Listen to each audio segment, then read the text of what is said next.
And then they pull out their penises. Both of them. Just in the living room? All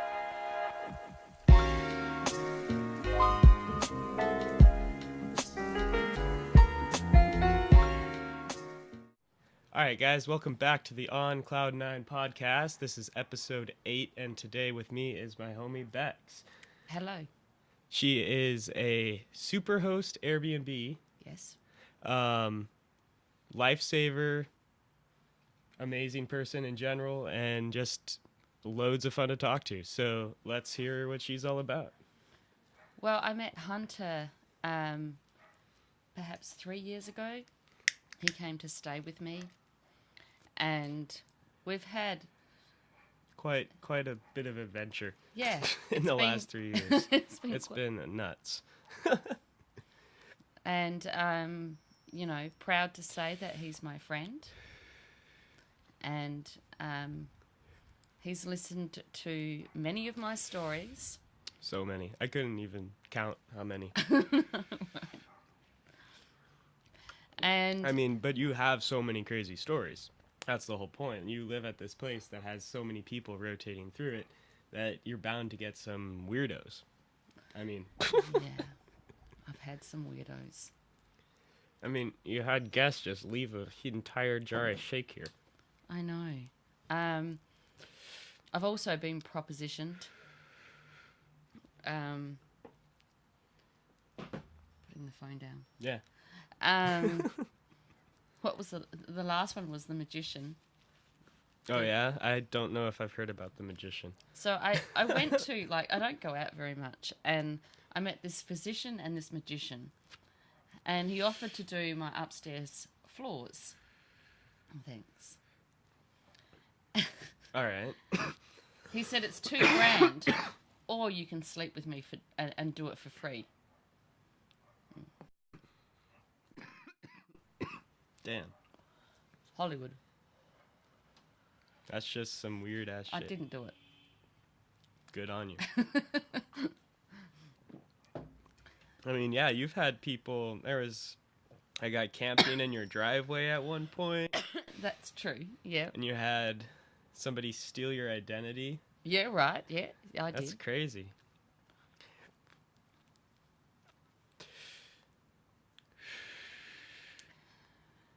So, how long have you been doing Airbnb? Since 2013. Okay. So about 6 years? Yeah. And I've had fires. I've broken my foot. I've had some crazy people here, but also I've had wonderful people here. I meet people like yourself. Yeah, no, I've met some of my closest friends at this place just coming through. It's right. Good lasting relationships can be built if you weed out all the crazies. Right. It's why it's called IHOB, International House of Beck. Yeah, Rebecca Remington here. Better than any pancake. Yeah, I remember when IHOP switched to IHOB, and I was like, oh my god, what does Beck think about this? I was a bit, it didn't really matter, because, at the end of the day... No, it was just a publicity stunt. But, yeah, I get it. But yeah, take another hit of that. I remember the very first time I was here, I set off the smoke alarm with my dab rig. You were always so high, literally. It's the first person I've had in the house that smoked marijuana inside. Well, I wasn't smoking inside. I was vaping, but still. But yes. Yeah, big introduction to weed for you. And my friend. But also, that was in that time when it was almost becoming completely legal. Well, completely. Mm-hmm. I understand. I understand now more than I did back then. I was just, I come from Australia, so, yeah. It was a different environment, When did you move out to the United States? 2009. And you live here permanently now. Yeah, I won my visa. How'd you do that? Well, I had these two Dutch guys living in the 2-bedroom, and they said, "Let's enter you into the DVD card lottery." Right. And I'm like, okay. And it was 525 people that got in, and I was 523. Oh, shit. So you, like, very tail end. Yeah, actually, I've got 3 kids, and all of the kids won it as well.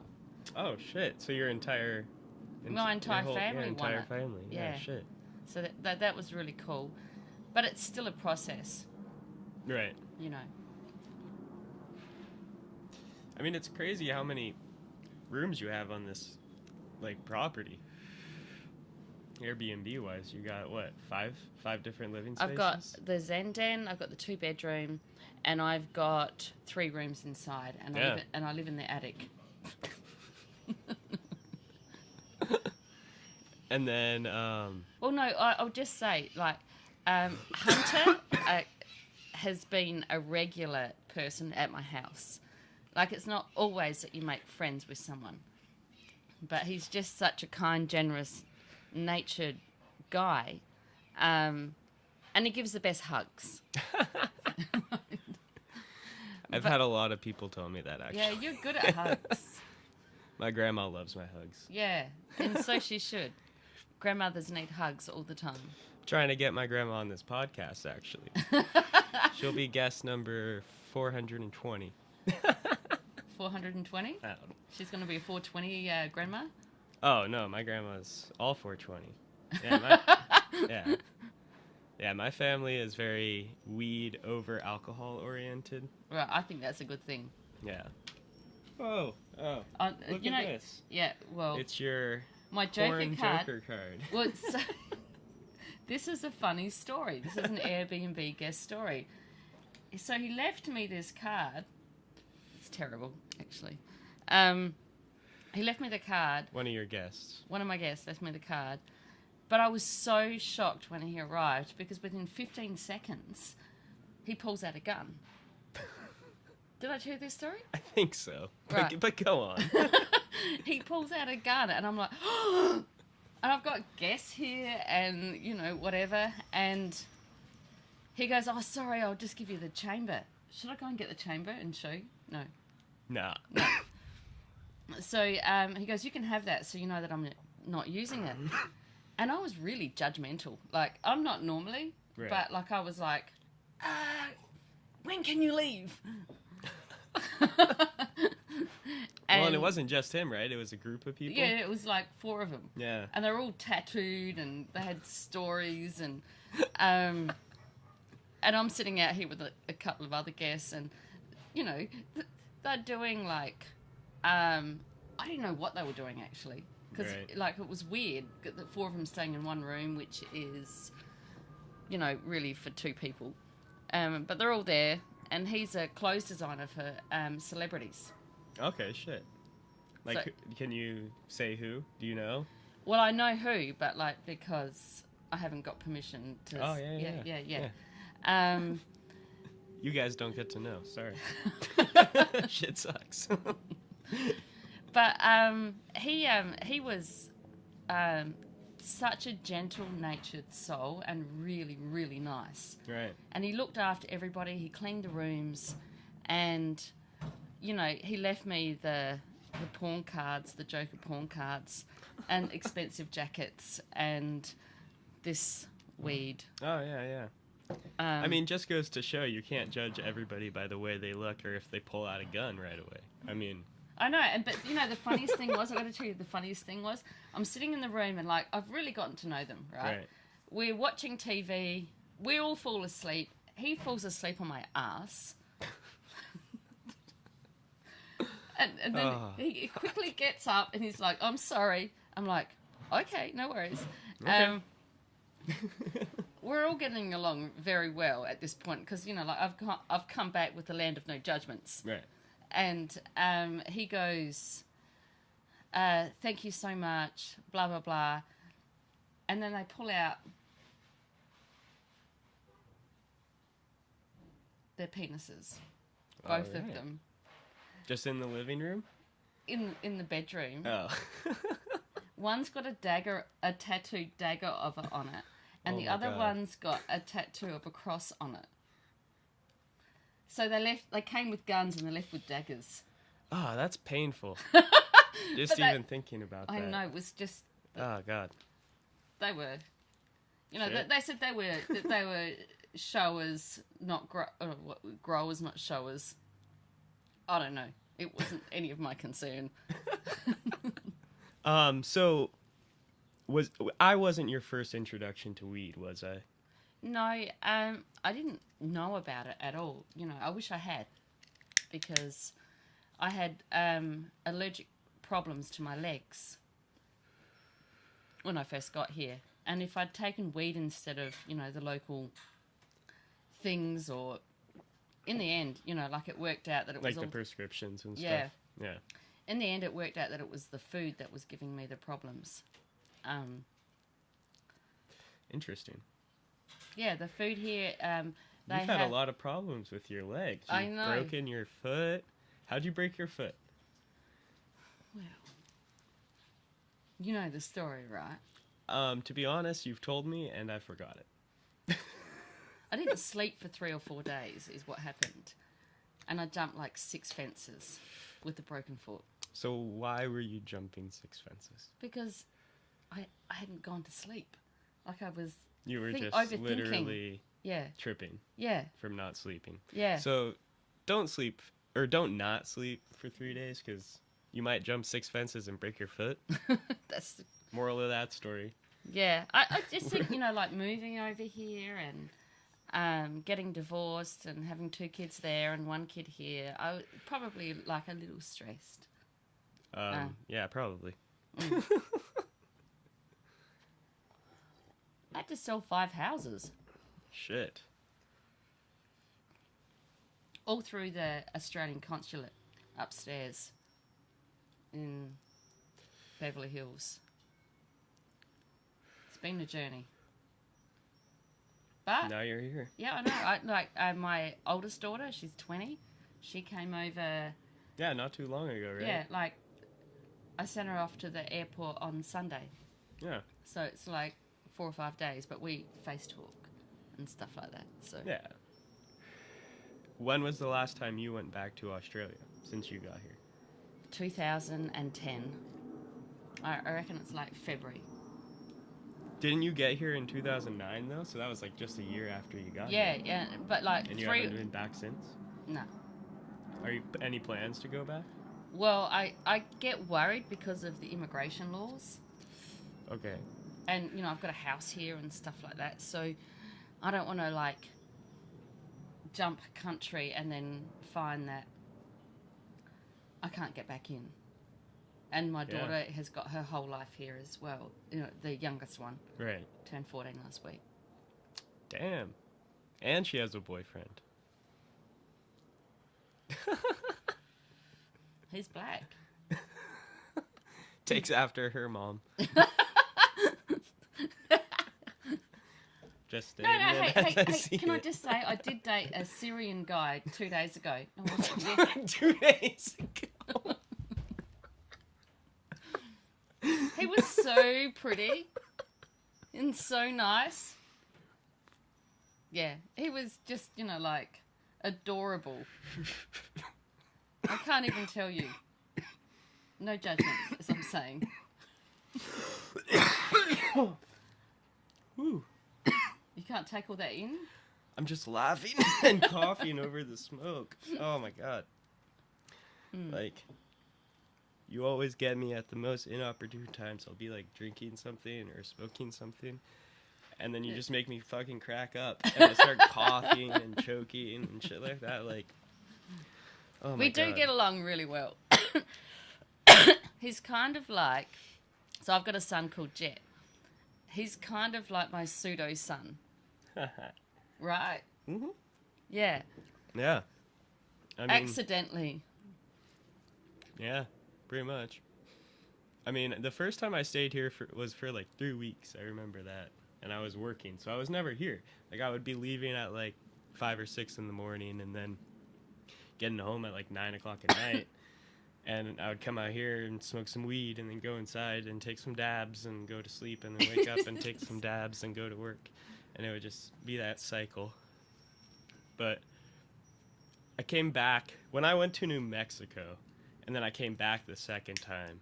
I think that was like kind of like the solidifying of the friendship, you know? Yeah. Because I knew when I was coming back, I was like, I'll go to Beks. Like, that's the place I can go. That's the best spot. But what's interesting is your mother actually does look a little bit like me. She's really dark-haired, you know, about the same age. Yeah. Not Australian. Oh, well, it doesn't matter. Who cares? My friend actually literally is flying back from Australia tomorrow. No. How do you know Friday, this? right? How do you Tomorrow. know this girl? Oh, this is my friend from... Is she Australian? No. Oh. No, she's from Hawaii. This is a friend that I met in Hawaii long time back. She was like my first like stoner buddy in Hawaii. Like I would just go over to their dorm and be like, yo, you guys want to smoke weed?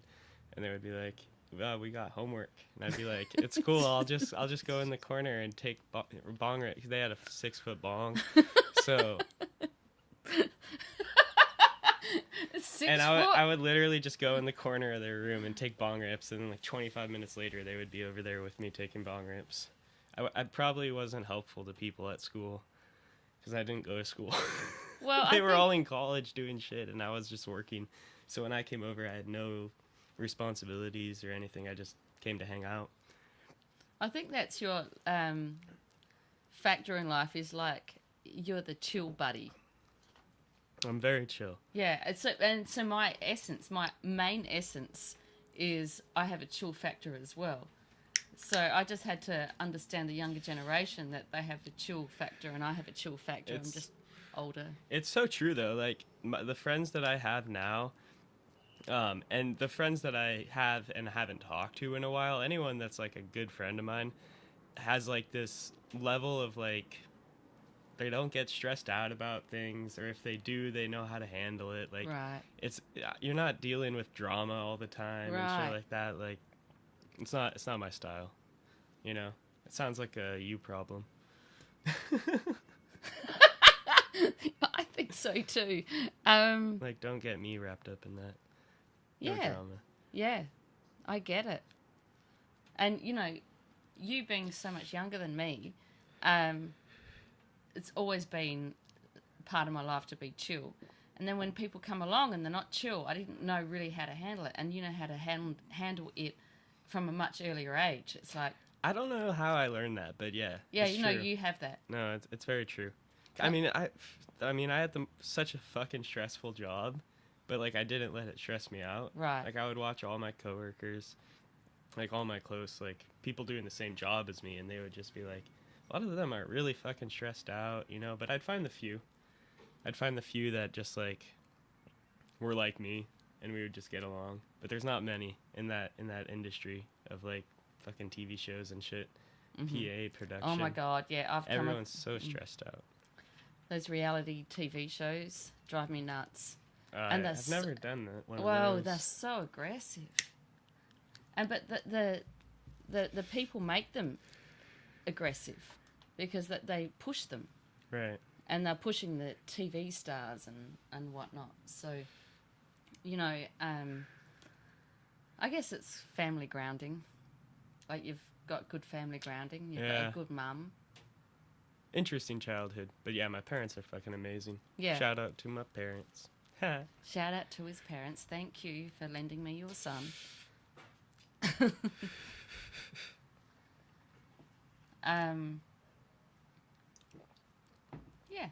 Yeah, it's been a lot of shit. I remember you said that this place caught on fire. Can you tell me about that? Yeah, so I'm sitting out the back here, and there's, you know, 4 of us talking and chatting, and they're like, I think it's on fire. And I had this lesbian couple staying with me. Okay. And they were repeat guests.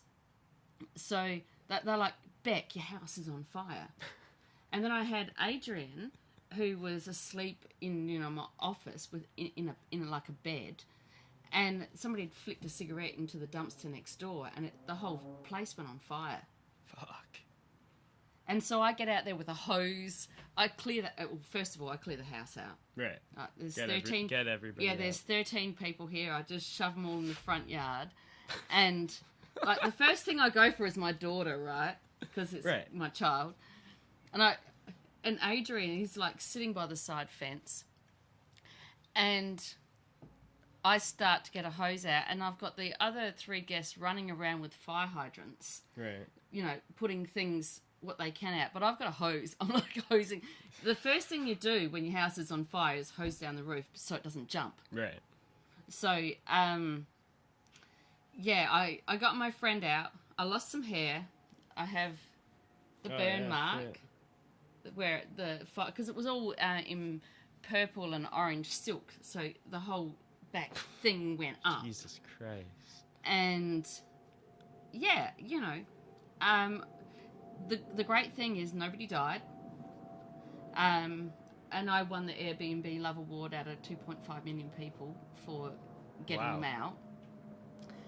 And I saved my house. You saved your fucking house. I saved my house from burning down. Yeah. Good shit. Crazy stories, Beks. But, like, the thing I'm thankful for, like we talk about good parenting and all of that, is I was given a good grounding. I grew up with 4 older brothers. I played sports all my life. And one of the great things about that is my brothers love me. My father loves me. And they taught me how to protect myself. Yeah. So I think, and thankfully for that, I can protect the people around me. Yeah. I mean, that's truly what it's all about. It's just like using what you have to help other people. Yeah. Yeah. Okay, and it's one of my statements, as you know, we've had lots of conversations. We've had lots of conversations. That is very, very true. I've always told her we should record her conversation, just her talking. It would scare me, but... It wouldn't make it on this podcast. It's too much. This is a toned-down version. But, where was I at? I was talking about... You were talking about learning from your brothers and your dad. Oh, yeah. So, I grew up with 4 older brothers, and, my parents have been married all their lives. Right. Since they were like 19. And so I have a very solid family. And I feel that when you've got older brothers and you've played sports and you've got a solid father as, and a solid mother, that's true too. Just a good grounding with it people helps, supporting you, yeah. It helps you support yourself. It also helps you support the people around you. It's what you call a foundation. Yeah, it's very true. Yeah, so, if you don't have that, I mean, people can still create that for themselves, but it's so much harder. I know. I've seen it. I mean, the amount of people that have come through here is, Do you have anybody checking in today? No, it's unusually quiet. Yeah, it actually is. There hasn't even been one helicopter flying above your house. I know, right? Oh, well, thank you so much for coming on, Beks. No worries. Killing it. Super host Airbnb.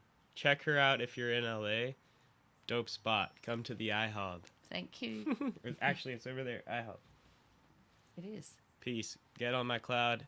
Like and subscribe. Check out episode 9 coming next week. He's Bye, guys. awesome. He's awesome. Thank you.